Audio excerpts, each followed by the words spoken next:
est-ce que le chrétien peut perdre son salut?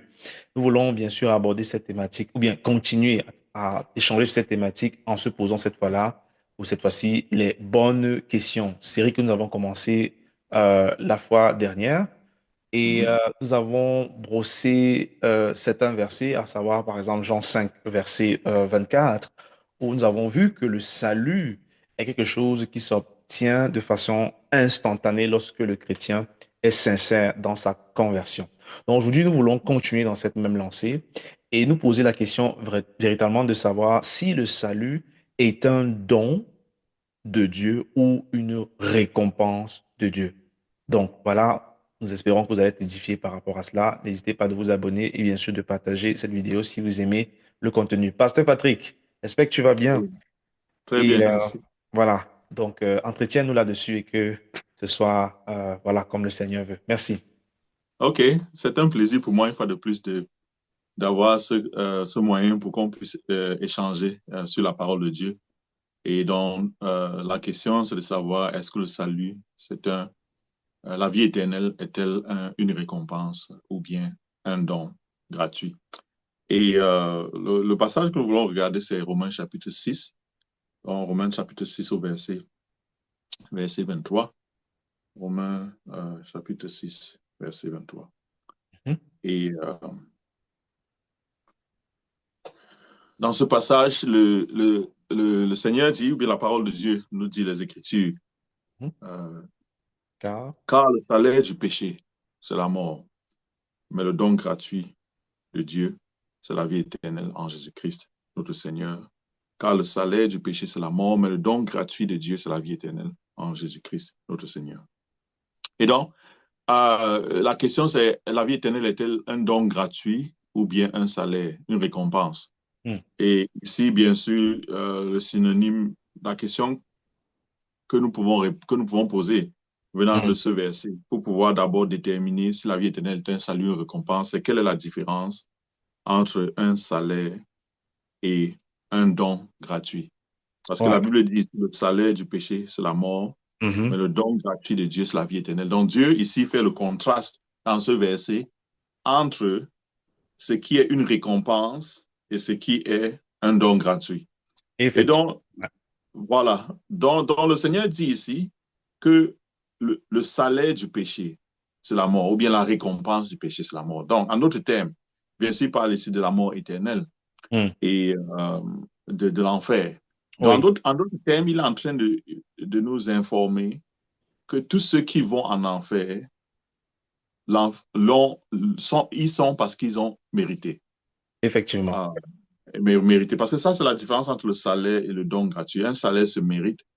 Donc, je fais quelque chose pour obtenir un salaire. Si je travaille dans une société, par exemple, je travaille 8 heures par jour ou bien 35 heures la semaine pendant 4 semaines et à la fin du mois, j'obtiens une récompense ou un salaire. Et ce salaire, je l'obtiens non par miséricorde de l'employeur, mais parce que j'ai euh, j'ai fait un travail pour l'employeur. C'est ce que je Mhm. mérite.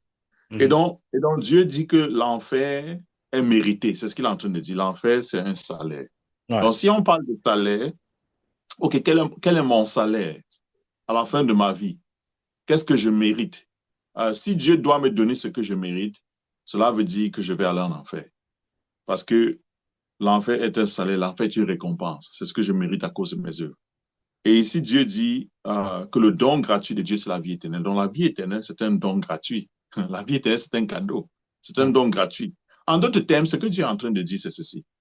Que si nous pouvions nous transporter au moment où on parle, s'il pouvait nous transporter dans l'éternité, et on pouvait voir tous les gens qui sont en enfer, chaque personne qui est en enfer y est arrivée parce qu'elle méritait d'y être. Mhm. C'était le résultat de ses œuvres. C'était Mhm. une récompense. Mais si Dieu pouvait nous transporter en ce moment au ciel, chaque personne qu'on verrait au ciel, que ce soit Abraham, que ce soit David, chaque personne qu'on verrait au ciel, y est entré parce qu'il a obtenu un cadeau. Wow. Donc, il n'y est pas entré sur la base du résultat Mhm. du, de ses œuvres. Mhm. Parce que ceux ils sont, qui sont dans l'éternité sur la base du résultat de leurs œuvres, ils sont en enfer. Tous Mais, ceux oui. qui sont entrés dans l'éternité Mhm. et qui ont obtenu un cadeau sont au ciel. Et donc, c'est ce que Dieu est en train de dire ici. Donc, nous avons, en d'autres termes, il dit que nous avons deux choix. Comment est-ce que je voudrais que Dieu me m'évalue? Mhm. Est-ce que je voudrais que Dieu m'évalue sur la base de mes œuvres quand je le rencontre? Mais si c'est le Mhm. cas, je vais me retrouver en enfer. Apocalypse 20 en parle. Mhm. Mais si je voudrais que Dieu m'évalue sur la base du cadeau qu'il m'a offert, je vais me retrouver au ciel. Et il dit ici que cette vie éternelle est en Jésus-Christ. Ok. C'est comme quand on donne un cadeau à quelqu'un et on emballe le cadeau. Hein, on peut dire que okay, le cadeau est dans l'emballage. Mhm. Ça veut dire que la vie éternelle que, que Dieu nous offre, il nous l'offre en nous offrant Jésus. Ok. C'est Jésus qui, lui-même, il a dit, Jésus a dit, voici la vie éternelle qui te connaisse, toi le seul vrai Dieu, et Mhm. Christ que tu as envoyé. Mhm. Donc la vie éternelle est en la personne de Jésus-Christ. C'est pour ça que la Bible dit que celui qui a le Fils a la vie. Amen. Celui qui n'a pas le Fils n'a pas la vie. Donc quand je reçois Christ, il est l'emballage, si on peut dire, de Mhm. la vie éternelle. Mhm. Il est c'est le moyen par lequel Dieu me donne la vie éternelle. Lorsque je reçois Christ, j'ai reçu la vie éternelle. Mais Dieu dit que cette vie éternelle est un cadeau. Mhm. C'est un don gratuit. Bon, maintenant, on a posé la question, est-ce que la vie éternelle est une récompense ou un cadeau? Je pense que le verset répond à la question. Mais on peut aller plus loin en se posant cette question. Si Dieu me donne la vie éternelle, si Dieu me donne un cadeau, pas simplement Dieu, si quelqu'un me donne un cadeau, euh, par exemple, pour mon anniversaire, j'obtiens un téléphone. Et, euh, et mon ami me donne ce téléphone et il me dit, ouais, c'est parce que je t'aime et ça, c'est mon cadeau pour toi. Je m'en réjouis, bien sûr. Mais il me dit, bon, il y a une condition. J'aimerais que tu laves ma voiture ou que tu fasses laver ma voiture une fois par semaine. Bon, Mhm. bien sûr, il a dit que c'est un cadeau, mais maintenant, il veut quelque chose en échange. Mhm. Bien sûr, je vais lui dire, bon, c'est clair, ce n'est plus un cadeau.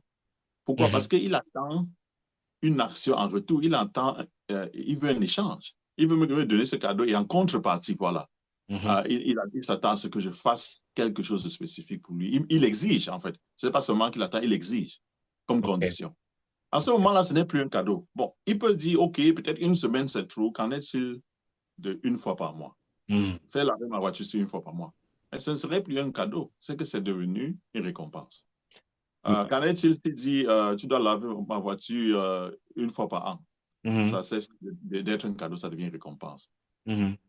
Oui, Boudonien. J'ai une question, frère, qui me tordait Oui, l'esprit enfin, pendant que tu parlais. Parce que dans l'exemple que tu venais de prendre, tu as utilisé le verbe vouloir. oui, Vouloir. Et deux questions, mais je vais commencer par la deuxième. La première, peut-être à la fin, je vais la reposer. C'est le verset que j'ai eu en tête, je crois que c'est dans un Thessaloniciens, où Dieu dit mhm, par l'apôtre Paul que ce que Dieu veut, c'est votre progression dans la sanctification. oui, mhm, Alors, est-ce que ça aussi, ce ne serait pas un peu comme l'exemple que tu as pris là?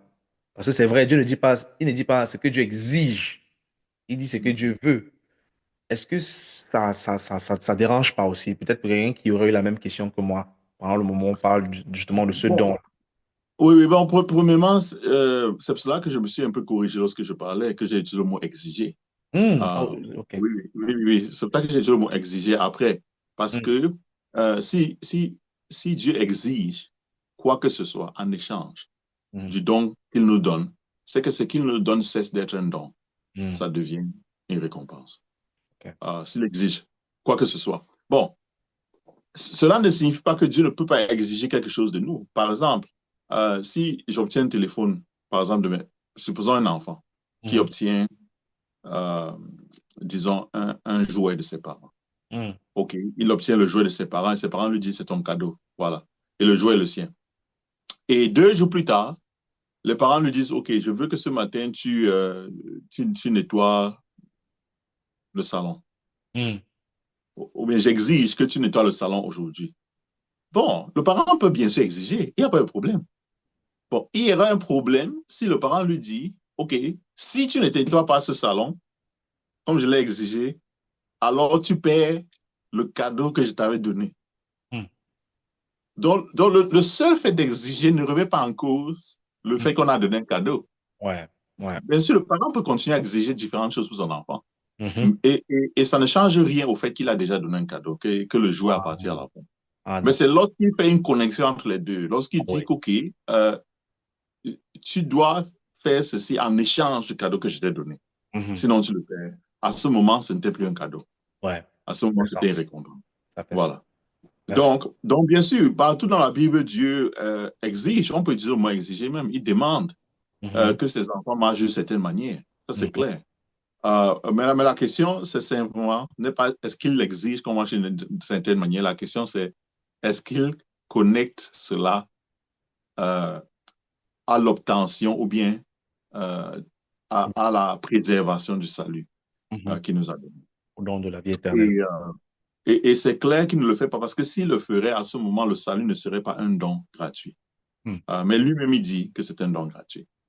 Et si Dieu dit que c'est gratuit, c'est évidemment gratuit. Gratuit veut dire que la seule chose que j'ai à faire, c'est recevoir. Et c'est Mhm. pour ça qu'on lit dans la parole de Dieu dans Jean, il dit à tous ceux qui l'ont reçu, il dit la vie éternelle est en Jésus-Christ. Mhm. C'est lui qui transporte, si on veut, la vie éternelle. Mhm. C'est en le recevant que nous recevons la vie éternelle. Mhm. Et Jean 1 dit à tous ceux qui l'ont reçu, à tous ceux qui croient en son nom, il a donné le pouvoir de devenir enfant de Dieu. Donc, Amen. bien sûr, un cadeau peut simplement être reçu ou rejeté. Mhm. C'est la seule chose qu'on peut faire avec un cadeau. On ne peut pas travailler pour un cadeau. Mhm. On ne peut pas euh, donner quelque chose en échange du cadeau. Bien sûr, on peut être reconnaissant Mhm. quand on obtient un cadeau. C'est ce que la Bible nous dit. Parce que Christ nous a sauvés gratuitement, nous devons passer le reste de nos vies à être reconnaissants en le servant. Amen. Ouais. La Bible dit que nous l'aimons parce qu'il nous a d'abord aimés.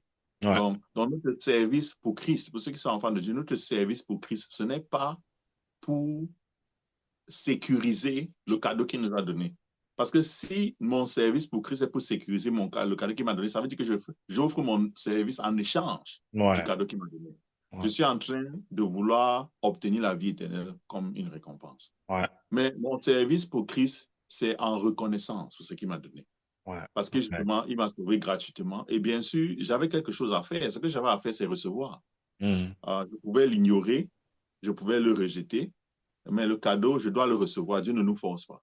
Et donc c'est ce que Dieu dit. Donc, pour répondre à la question, la vie éternelle est un cadeau, c'est un don gratuit. Il y a un autre passage qui en parle, qui est en Éphésiens 2, on peut le regarder aussi. Mhm. Éphésiens 2, Verset. Ok. Je vais regarder ça. verset 8. Éphésiens 2, verset 8. Alors, Ephésiens. C'est ça. Verset 8. Oui, Alors, la parole dit, car par lui, nous avons les uns et les autres accès auprès du Père dans un même esprit. ok. Ça, c'est Éphésiens 2. On parle d'Éphésiens 2. Donc, je suis Éphésiens là. 2, Je suis à quoi? Attends, je vais chercher. Ah non, je suis à verset Jean. 8. Attendez, Mhm. Éphésiens. Éphésiens 2, verset 8, c'est ça? Voilà. Car, ah oui, c'est ça. Car c'est par la grâce que vous êtes sauvés par le moyen de la foi, et cela ne vient pas de vous, c'est le don de Dieu. Oui. Voilà. Il dit, euh, vous êtes sauvés par la grâce. La grâce veut dire par la miséricorde et la bonté de Dieu. Mhm, Et la grâce veut dire, c'était l'action de Dieu qui nous sauve. C'est ce qu'il est en mhm, train de dire. mhm, Que vous êtes sauvés par l'action de Dieu, pas par vos œuvres. mhm, Euh, pas par votre action, pas par vos œuvres. mhm, Et il dit, cela ne vient pas de vous. Voilà. mhm, Donc, quand j'obtiens un cadeau, si quelqu'un m'offre un téléphone, le jour de mon anniversaire, un ami, il peut me dire, cher pasteur Patrick, je te donne ce téléphone comme cadeau. Et bien sûr, je pourrais dire à mon épouse, par exemple, ce téléphone ne vient pas de moi. mhm, Voilà. Parce que je n'ai rien fait pour obtenir ce cadeau. mhm, Le téléphone m'a été donné gratuitement. Il dit que cela ne vient pas de vous. C'est le don de Dieu. Et puis, Dieu renforce cela au verset 9, car il dit, ce n'est point par les œuvres, afin que personne ne se glorifie. Personne ne mhm. pourra arriver au ciel et se taper sur les épaules et dire Je- que ok. c'est grâce à ces œuvres-ci que Mhm, je suis entré au ciel. Personne ne pourra le faire. Mm. La seule gloire qu'on aura au ciel, ce sera qu'on dirait que c'est grâce à Jésus qu'on est entré. Amen. Ah. C'est tout ce qu'on pourra dire. Mm. On ne pourra pas regarder à nos vies et pointer à quelque chose qu'on a fait Mm. qui nous a rendus différents des autres. Mm. Euh, la seule différence, c'est Christ. Et, euh, et c'est ce qu'il est en train de dire. Il dit que nous sommes, ce n'est point par les œuvres, afin Ouais. que personne ne se glorifie. Cela ne vient pas point de vous, c'est le don de Dieu. Mm. Amen. Vraiment. Ça, c'est très, très édifiant. Amen.